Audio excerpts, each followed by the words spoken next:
The wind carries the scent of blood and iron. The screams of the wounded echo through the trees, and the only thing you see ahead of you is an endless field of Roman shields, overturned on the ground as if a giant had shattered them. But it wasn't a giant, it was a people Rome had considered weak. In front of that field of shields, belonging to the humiliate legion, Rome was forced to face an unexpected reality. A people considered marginal had managed to inflict one of the empire's greatest humiliations. That people were the Dacians, a kingdom of mountains, fog, and stone fortresses ruled by a single man, Dacian.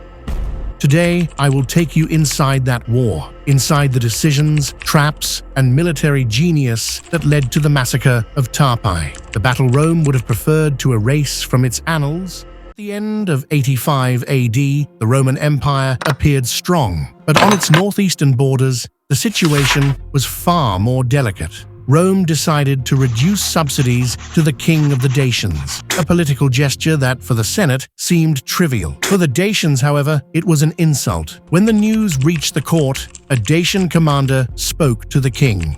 "Rome thinks we will remain silent. Then we shall show them our silence with weapons." A few months later, the Dacian warriors crossed the Danube like a sudden wave. The Roman fortifications in Moesia, poorly manned, fell quickly. Local commanders sent confused reports as outposts fell one after another. Decebalus was not just a king, he was a capable commander with profound knowledge of his territory. He used swift tactics, struck at night, and exploited every curve of the terrain to confuse the Roman troops. The Romans are gathering legionaries. They will come with force, and they will find mountains that do not bow to their strength. His words perfectly described the reality. Dacia was hostile terrain for any disciplined army. Rome reacted immediately. Emperor Domitian sent General Cornelius Fuscus with the 5th Alaudi Legion, a respected unit composed of veterans. Their mission was simple: enter Dacia, defeat the enemy, restore order. But their path led them to Tapae, a narrow gorge surrounded by steep slopes, often shrouded in fog. "General, the terrain does not favor us. The hills surround us. We are Rome. Forward." Those words, however, could not change the day's fate. Suddenly, from the slopes above, arrows and stones rained down. Screams, chaos. The Roman formations designed for open fields could not hold in the mud. The Dacians descended from the hills with surgical precision. "General, the lines are breaking. We need orders." "Rome does not retreat." Those were his final words. The Via Laude was annihilated. Its name vanished from the records. For the first time in years, Rome suffered a defeat it could not hide. The news reached Domitian in Rome, where he was already dealing with revolts, conflicts with Germanic tribes, and political tensions.